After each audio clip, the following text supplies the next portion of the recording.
Olá pessoal, nessa aula eu vou tratar de um assunto muito importante para mim, que é parte da minha dissertação de mestrado, inclusive, que é a filosofia de Friedrich Schiller, um autor que foi também dramaturgo, poeta, historiador e filósofo alemão.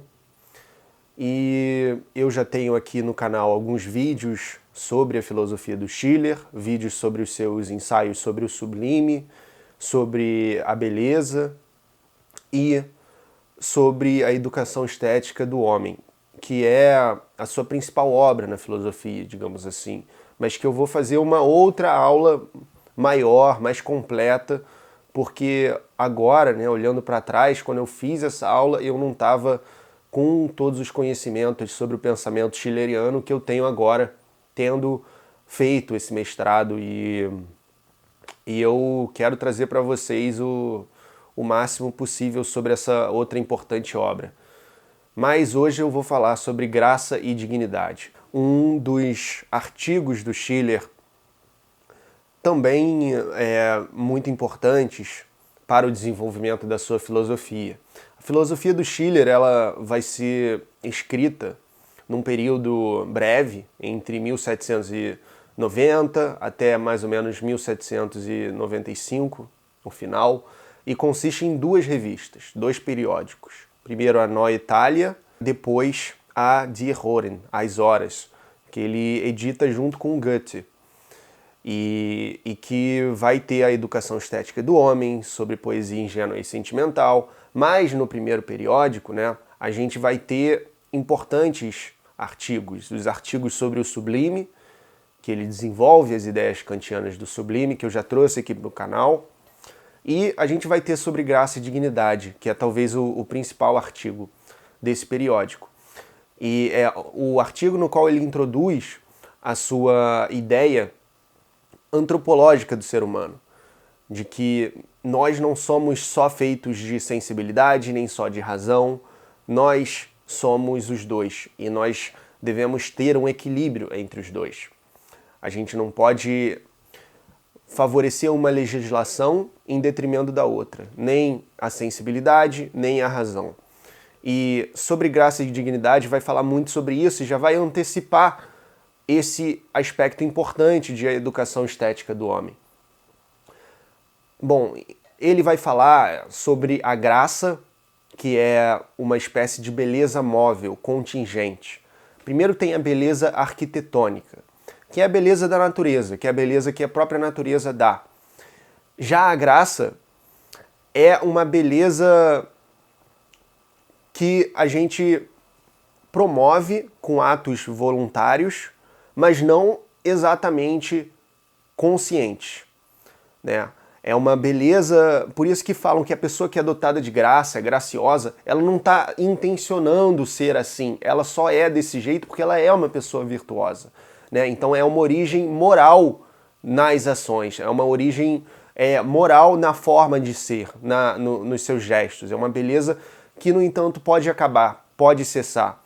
E Schiller vai dizer que essa beleza deve se tornar um mérito pessoal, deve ser cultivada. Além disso, tem a dignidade, né? A dignidade, por outro lado, é uma capacidade sublime de conter os impulsos, de se restringir, de se controlar, quando as paixões falam mais alto.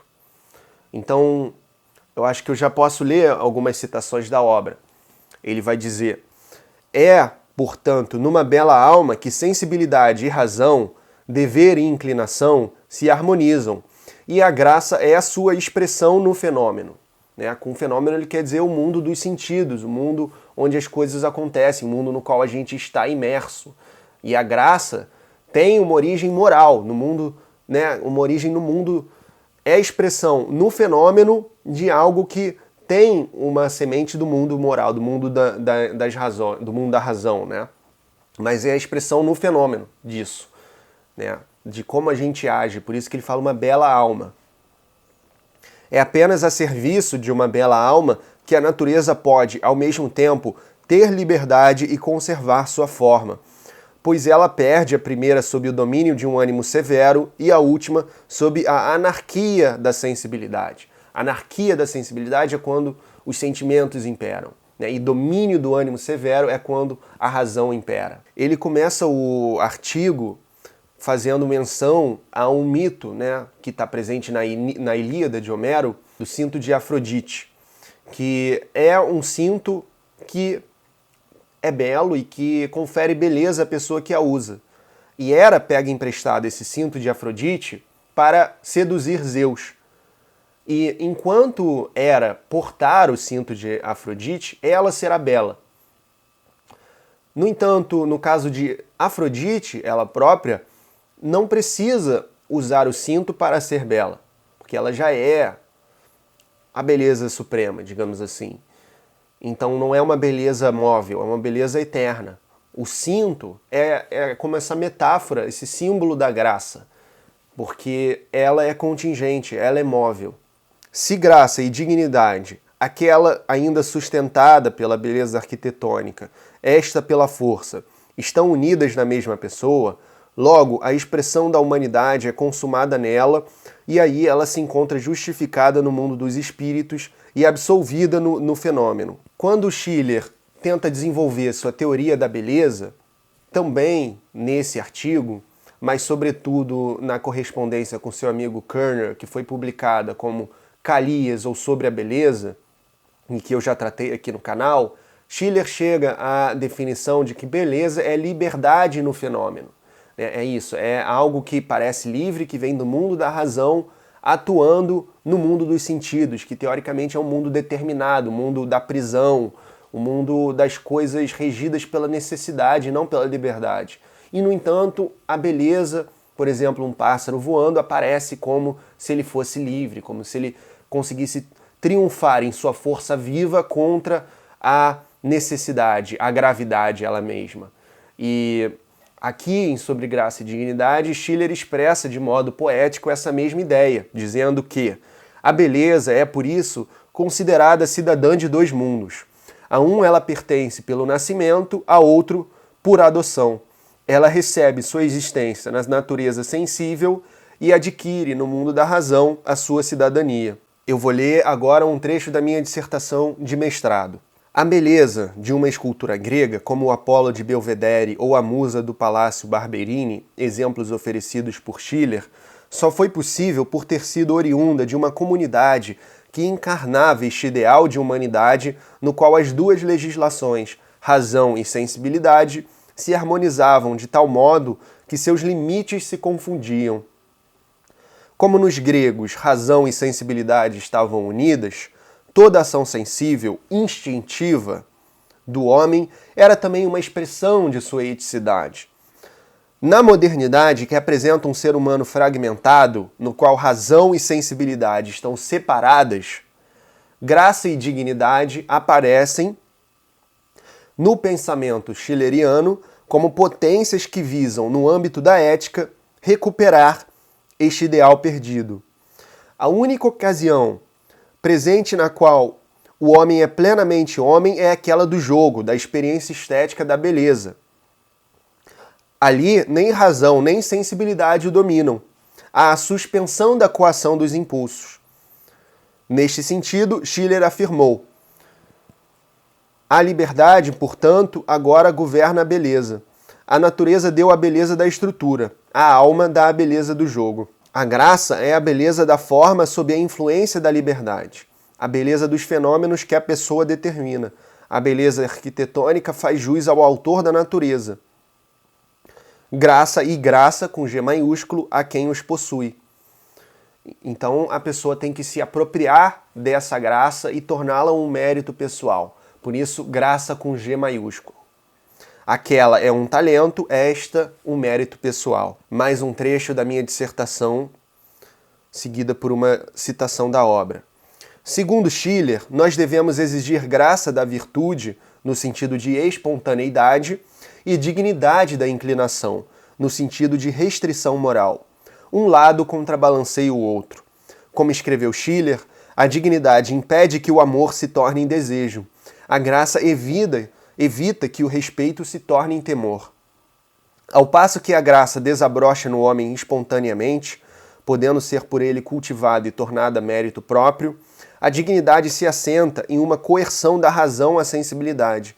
Assim, o filósofo defendeu que, cito, em geral, o que se exige da virtude não é propriamente a dignidade, mas a graça, porque o ideal da humanidade perfeita não exige nenhum combate, mas uma coincidência entre o ético e o sensível.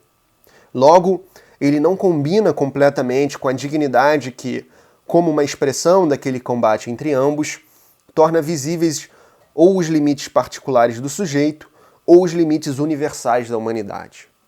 Se você tiver interesse em ler a minha dissertação, que é Beleza e Liberdade em Friedrich Schiller, a promessa política da educação estética, você pode acessá-la através do link aqui na descrição do vídeo. E também sinta-se à vontade para deixar uma curtida se você estiver gostando do vídeo, isso ajuda muito o canal, e comentar se tiver alguma dúvida ou afirmação a fazer a respeito do tema.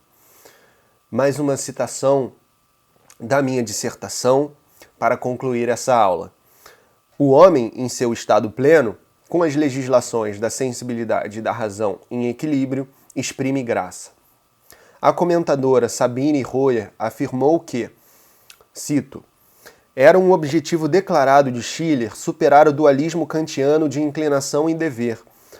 As pessoas que possuem graça, que realizam atos segundo o dever como se por instinto, isso é muito importante, é realizar atos segundo o dever como se fosse por instinto, cuja consciência se tornou uma segunda natureza, uma parte de sua natureza sensível, e que por isso não tem de reprimir seus sentimentos em nome da estrita lei moral, eram o seu ideal. E aí eu concluo esse capítulo da dissertação e também essa aula.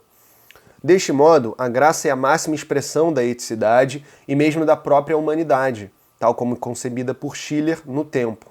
A graça contém também, em si, uma dimensão religiosa, né? Se lembrarmos da graça no sentido agostiniano, que não é a mesma graça exatamente de que eles estão falando, mas tem uma inspiração aí no uso do termo, né? A graça é, em Agostinho, concedida e merecidamente de Deus aos sujeitos, né? E representa a reconciliação do humano com a natureza, a sua tentativa de regresso ao paraíso perdido. Essa coincidência entre sensível e ético no sujeito, que define a graça, pode ser promovida pela experiência da beleza por meio do livre jogo ou estado estético, conforme demonstrarei a seguir no segundo capítulo, investigando sobretudo como ela carrega, assim, uma promessa política, via educação estética de uma nova humanidade, formada por esta visão antropológica do equilíbrio das legislações. Bom, espero que você tenha gostado dessa aula sobre Schiller. Para mim é sempre um prazer falar sobre esse grande escritor, poeta, filósofo, dramaturgo, que tem pouco conteúdo didático sobre ele aqui no YouTube e, de maneira geral, no nosso mundo contemporâneo. Ele é menos estudado do que outros filósofos, provavelmente por ter uma obra menor e muito circunscrita à área da estética, embora não totalmente restrita à mesma, como eu demonstro no meu trabalho. Deixe a sua curtida, muito obrigado por assistir e a gente se vê no próximo vídeo.